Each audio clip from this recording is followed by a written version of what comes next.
How to cash in to Click Up Wallet. Hi guys! Welcome back to my channel. Sana po suportahan nyo ako sa aking channel. Paki-like, subscribe, and click the bell button para lagi ka pong update at tuwing may bago akong video.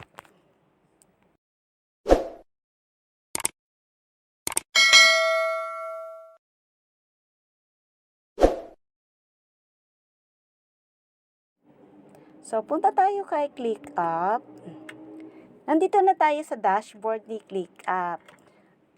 Kapag makaipon tayo ng maraming points dito, pwede natin itong i-convert into goods sa 7-Eleven.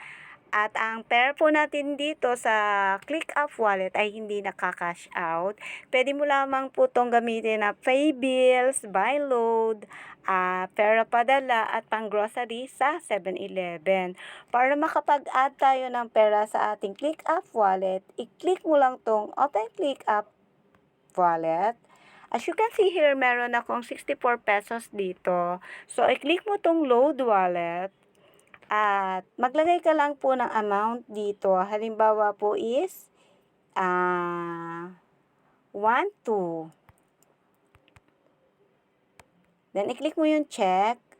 At eto na po yung na-generate na barcode natin. Ang gagawin mo lang po is pakita mo kay cashier and pa-scan mo, tapos bayaran mo para mapasok na po yung ipapakarga nating pera dito sa ating ClickUp Wallet. At just in case na wala ka pang time or tinatamad ka pang magpunta ng 7-Eleven, meron siyang 2 days expiration. So, siguro naman magagawa mo na yun before pa mag 2 days.